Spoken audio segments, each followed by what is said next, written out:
മാത്രമേ. തൊപ്പി ആർക്കും ഇടാം, നിങ്ങൾക്കും ഇടാം, എനിക്കും ഇടാം, ആർക്കും ഇടാം. അനുവദനീയമായ വേഷം മാത്രമാണ്. അനുവദനീയമായ വേഷമാണ് തൊപ്പിയുടെ. അറബികളുടെ ഒരു ആചാരവുമാണ്. അറബികൾ അബ്ദുറഹ്മാൻ സുഹൈസ് മാത്രമല്ല, അവിടെ ഞാൻ അറബിനെ കൊടുത്ത് കാഫിരികൾ ഉണ്ടെങ്കിൽ അവരും തൊപ്പിയിടും. കാഫിറായ അറബികൾ ലോകത്ത് എവിടെയെങ്കിലും ഉണ്ടെങ്കിൽ അവരും തൊപ്പിയിടും. അത് അറബികളുടെ വേഷമാണ്. അമേരിക്കയിൽ പോയ എല്ലാവരും പാന്റ് ഇടും, അല്ലെങ്കിൽ ട്രൗസർ ഇടും. അത് ആ നാട്ടിലെ വേഷമാണ്. നമ്മുടെ നാട്ടിലെല്ലാം തുണി എടുക്കും, അത് ഇവിടുത്തെ വേഷമാണ്. അതുകൊണ്ട് അത് നാടനുസരിച്ച് വേഷങ്ങൾ മാറ്റം വരും. എന്നാൽ ഇസ്ലാമിന്റെ ഒരു കാര്യം ആചാരമാകാൻ അബ്ദുറഹ്മാൻ സുഹൈസ് ചെയ്തോ, നിങ്ങൾ ചെയ്തോ, ഞാൻ ചെയ്തോ, അതൊന്നും നോട്ടല്ല. അത് വെല്ലൂരുണ്ടായാലും വേണ്ടില്ല, പട്ടിക്കാടുണ്ടായാലും വേണ്ടില്ല, ഇടവണ്ണുണ്ടായാലും വേണ്ടില്ല, എവിടെ ഇല്ലെങ്കിലും വേണ്ടില്ല. നേരെ മറിച്ച് ഞാനും എന്റെ സ്വഹാബിമാരും എന്താണോ എങ്ങനെയാണോ ജീവിച്ചത് അത് പ്രകാരം ജീവിക്കുന്നു, അത് പ്രകാരം ജീവിക്കാൻ. അതുകൊണ്ട് തൊപ്പിയിടൽ അനുവദനീയമായ വേഷമാണ്. തൊപ്പി ഇട്ടതിന്റെ പേരിൽ ഒരാൾ നരകത്ത് പോകില്ല, തൊപ്പി ഇടാത്തതിന്റെ പേരിലും ഒരാൾ നരകത്ത് പോകില്ല. തൊപ്പി ഇട്ടവന് നരകത്ത് പോകില്ല, ഇടാതെ നരകത്ത് പോകില്ല. അപ്പൊ ഹജ്ജിന് പോകുമ്പോൾ തലമറക്കാൻ പാടില്ല. ഹജ്ജിന് പോകുമ്പോൾ തലമറക്കാൻ പാടില്ല. ഹജ്ജിന് പോകുന്ന ആളുകൾ ഹജ്ജിന്റെയും ഉംറയുടെയും സമയത്ത് തലമറക്കാൻ പാടില്ല. ഇപ്പൊ ഹജ്ജിന് പോയ ആൾ പറയാണ്, എന്താ ഹജ്ജിനും ഉംറക്കും പോകുമ്പോൾ തലമറക്കാൻ പാടില്ല, അവിടെ ഇവിടെ ആരും മറക്കാൻ പാടില്ല പറഞ്ഞാലോ അത് ശരിയല്ല. അപ്പൊ ഓരോ സന്ദർഭത്തിലും ഓരോ സാഹചര്യത്തിൽ പഠിപ്പിക്കപ്പെട്ട രീതികളും നിയമങ്ങളും ഉണ്ടാകും. അതുപ്രകാരം പോവുക.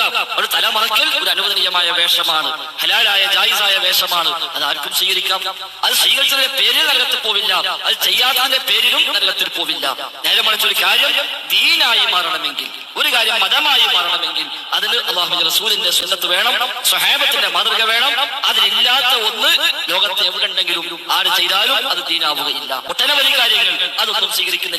ഇനി അവിടെ ഉണ്ട് എന്നുകൊണ്ട് മാത്രം സ്വീകരിക്കണമെന്നാണോ? അതുമല്ല. പ്രമാണമുണ്ടോ, തെളിവുണ്ടോ, അതാണ് ദീന്. ഇല്ലേ, അതാണ് ചെയ്താലും ശരി, അത് ദീനല്ല എന്നാണ് സൂചിപ്പിക്കാനുള്ളത്.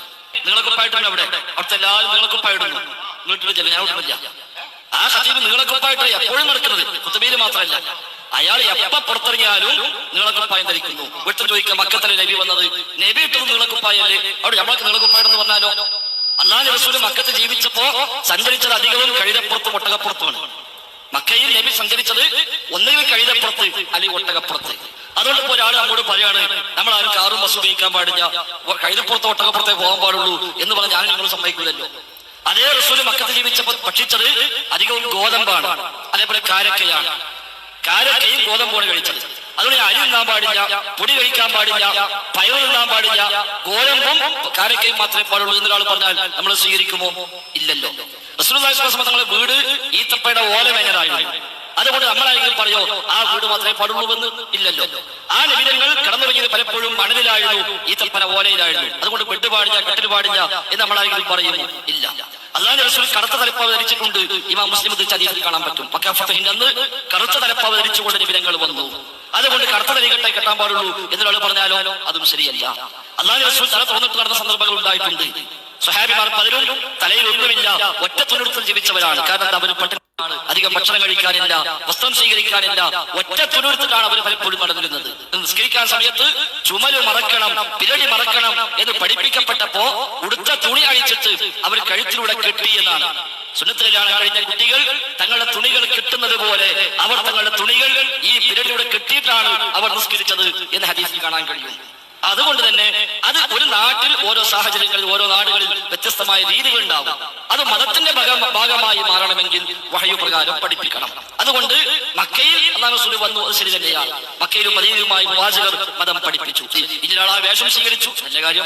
നിങ്ങൾക്കുപ്പായിട്ടു, എപ്പോഴും വെള്ള ധരിച്ചു, അയാൾ തലമറച്ചു, ആരും ആക്ഷേപിക്കുന്നില്ല, നല്ല കാര്യം തന്നെ. എന്നാൽ സുന്നത്തായി മാറാൻ പ്രവാചകനെ പഠിപ്പിച്ചതെന്തോ അതേ സുന്നത്താവുകയുള്ളൂ. ആ കൂട്ടത്തിൽ വെള്ള ധരിക്കാൻ ഞങ്ങൾ പ്രത്യേകം പറഞ്ഞു. ഞങ്ങളൊക്കെ വെള്ള ധരിച്ചു, ഞങ്ങൾ വെള്ള ധരിച്ചില്ല, അവിടെ കുറ്റം കിട്ടോ? ഇല്ല, കുറ്റം കിട്ടില്ല. വെള്ള ധരിച്ചാൽ അതിന് പ്രതിഫലം കിട്ടും. വെള്ള ധരിക്കാൻ പ്രത്യേകം പ്രവാചകൻ നമ്മെ പ്രോത്സാഹിപ്പിച്ചു, നമുക്കത് ചെയ്യാം. എരിയാളിക്ക് മുകളിൽ കൊടുക്കാൻ പ്രത്യേകം പറഞ്ഞു, അത് അങ്ങനെ തന്നെ പാലിക്കേണ്ടതാണ്. താഴെ ഇറങ്ങിയാൽ നരകത്തിലാണ് എന്ന് പോലും പഠിപ്പിക്കപ്പെട്ടു. അങ്ങനെ പ്രത്യേകമായി പഠിപ്പിച്ചതെന്തോ അത് ജീവിതത്തിൽ പാലിക്കണം. നിസ്കരിക്കാൻ പോകുമ്പോൾ ചുമല് മറക്കണം എന്ന് പ്രത്യേകം പറഞ്ഞു, നമ്മൾ സ്വീകരിക്കേണ്ടതുണ്ട്. എന്നാൽ നിസ്കരിക്കുമ്പോൾ തലമറക്കണം എന്ന് പ്രത്യേകം പഠിപ്പിച്ചിട്ടില്ല. അതുകൊണ്ട് മറക്കാൻ പാടില്ല എന്നാണോ? അല്ല, അനുവദനീയമായ വേഷമാണ്, സ്വീകരിക്കാം, സ്വീകരിക്കാതിരിക്കാം. എന്നാൽ ചുമല് മറക്കൽ പ്രത്യേകമായി സുന്നത്തായി പരിചയപ്പെടുത്തി.